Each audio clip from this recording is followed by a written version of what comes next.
dimensión humana. Es importante iniciar por comprender de que esa dimensión humana queda circunscrita desde que nacemos. Cuando nacemos tenemos dos posibilidades, o vivimos o morimos. Si decidimos por vivir, estaríamos siempre en relación con nosotros, de tal manera que el comportamiento ético define la moral.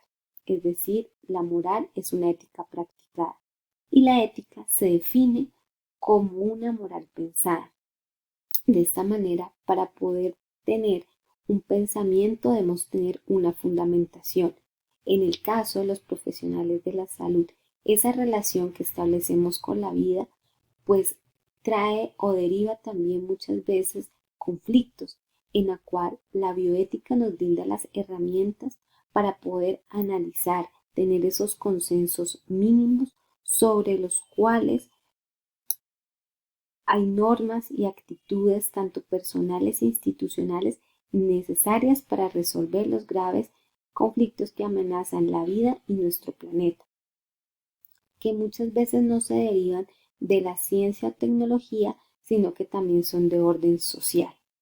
El cuidado como objeto de la disciplina de enfermería da la base moral sobre la cual hacemos la reflexión en relación a la vida en el acto de cuidado, y la interculturalidad actúa como un puente en la medida que nos permite comprender que esa relación entre cuidador y persona cuidada requiere un diálogo, una apertura, tanto del ser como del conocer en torno a miradas otras al cuidado de la salud.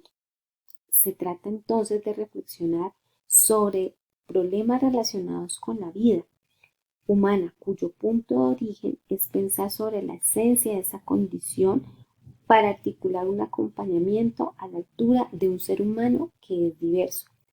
Pero ¿cuál ha sido el problema de ese ser humano? Desde la antropología, según Amor, es haberlo considerado como un animal racional. Pero ¿qué pasa cuando la racionalidad está debilitada o prácticamente no existe? Pues aunque siga siendo humano, no es más que un animal y así muchas veces lo tratamos. Y el tratarlo como un animal hace referencia, si retomamos el concepto de interculturalidad, tener prejuicios frente al otro. Siempre señalarlo y negar esa persona que es, discriminarlo. Y esta actitud simplemente lo que nos hace es alejarnos de nuestra realidad. El hecho de que un ser humano sea miembro de una especie Homo sapiens, pues eso nos hace o construye una identidad que es colectiva, pero nuestra diferencia viene dada básicamente por esas características de la capacidad de pensar, de tener autonomía, de tener conciencia de uno mismo, y eso es lo que nos hace particulares a cada uno de nosotros. Por eso es importante fortalecer esa estructura interna personal, reconocernos como punto de partida para construir esa interculturalidad. Es importante reconocer que los hombres nacemos con muchas insuficiencias y lo que nos define como ser humano en primera medida, según Jasper, es la vulnerabilidad. ¿Y qué es la vulnerabilidad?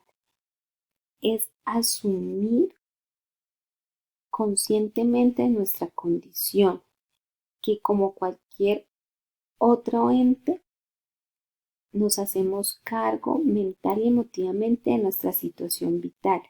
Es darnos cuenta a partir de la experiencia de vivir como si se tratara de una educación natural, que no lo podemos todo, que nos podemos caer, que nos podemos herir, que estamos a expensas de todo lo inesperado, de la desgracia y que ésta nos puede irrumpir en cualquier momento, de que todo viviente y que el ser humano tiene un principio pero también tiene un fin, de tal manera que no hay vida más precaria que la del ser humano.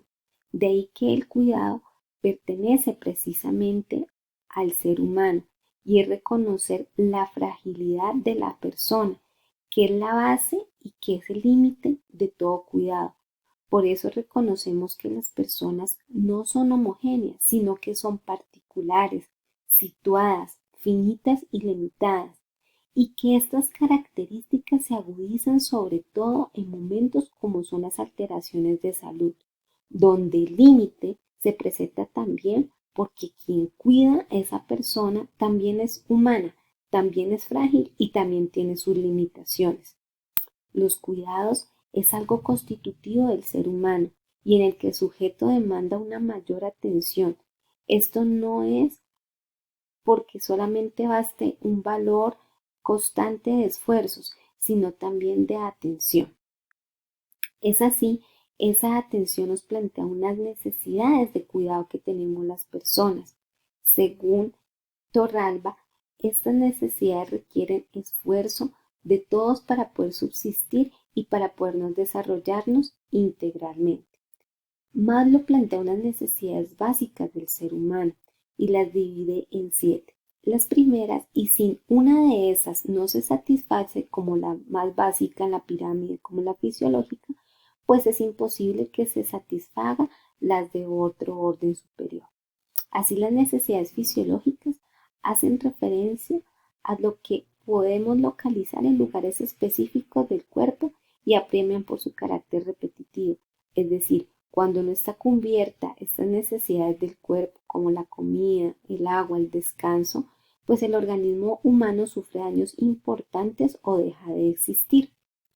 Las necesidades de seguridad hacen referencia a que la población está motivada siempre por el deseo de verse protegido contra peligros, amenazas o privaciones. Por ejemplo, el empleo fijo es el medio más normal de conseguir esa seguridad.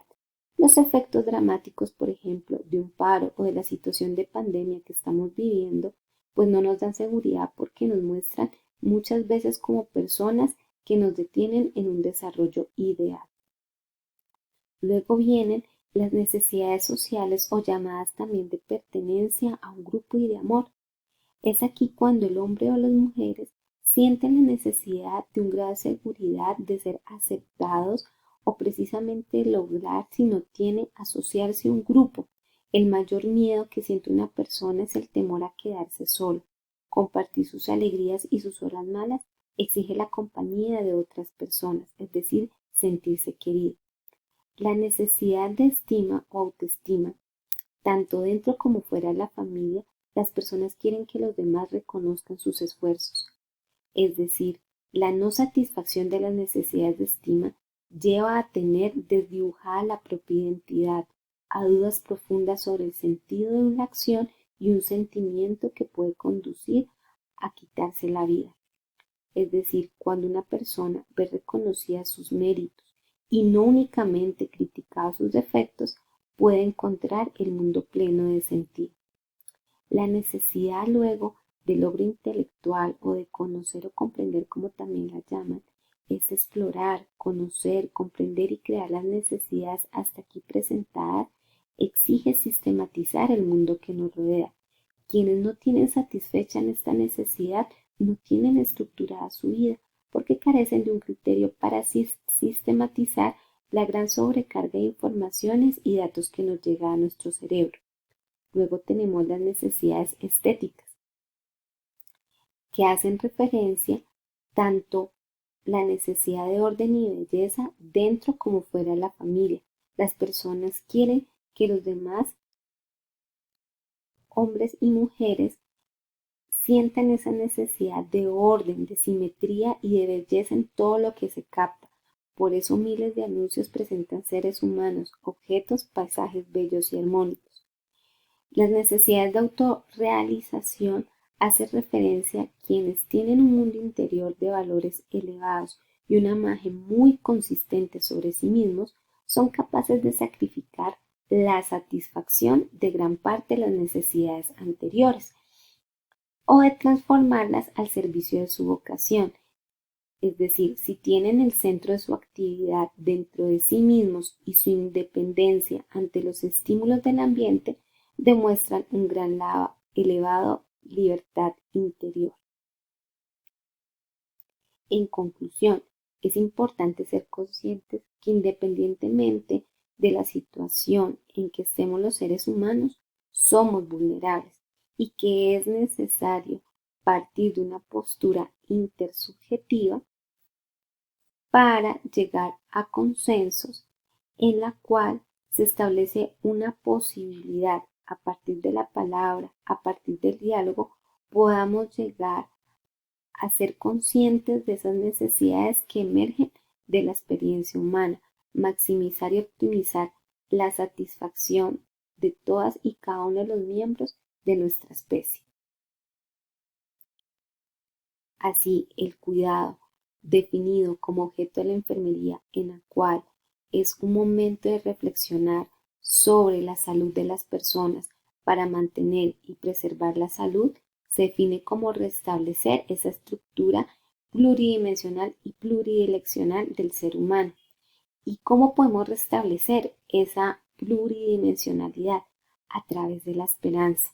La esperanza, que se define como hacer el bien, implica perder el temor, la falta, la impotencia y el pesimismo. La esperanza es donde el cuidador invita a que todas las personas son objetos de cuidado y necesitan tener esa esperanza. El cuidador no puede partir en esa medida para hacer el bien de considerar al otro como un incapaz, dependiente y desprovisto de capacidad, de un estado de pasividad. Por el contrario, reclama o está invitado a reconstruir la autonomía de las personas, es decir, a contribuir a su identidad, su fondo personal y sus características individuales a través de un trato humanitario. ¿Y cómo se hace ese trato humanitario? ¿Cómo se construye esa identidad? Pues a través del diálogo y la responsabilidad. El diálogo como una mediación o como un intercambio de problemas desde el punto de vista tanto personal y vital. Este intercambio, cuando escuchamos al otro, lo ayuda con sus dificultades y a hacerse responsable de su existencia, y en esa medida también brinda mayor seguridad para decidir y realizar acciones de tipo personal. Y la sanación, en la cual se produce como el hallazgo del sentido, es decir, a través de la actitud que tiene de apertura a ese otro, pues le da la construcción de sentido, la orientación de qué necesidades requiere esa persona y cómo nosotros, como profesionales de la salud, somos responsables de esa identidad, de que ese ser humano identifique esas necesidades de cuidado. De tal manera que una persona que viva con un sentido, es decir, con una orientación, está apto para el sacrificio porque tiene un ideal, tiene algo por lo cual vive. Si hay una vida que no tiene sentido, que no tiene un ideal, pues obviamente no va a ser capaz de entender ni de vivir por un sacrificio porque no tiene un ideal. Cuanto más es comprendido y aceptado un ser humano, más fácil le resulta abandonar los mecanismos de defensa.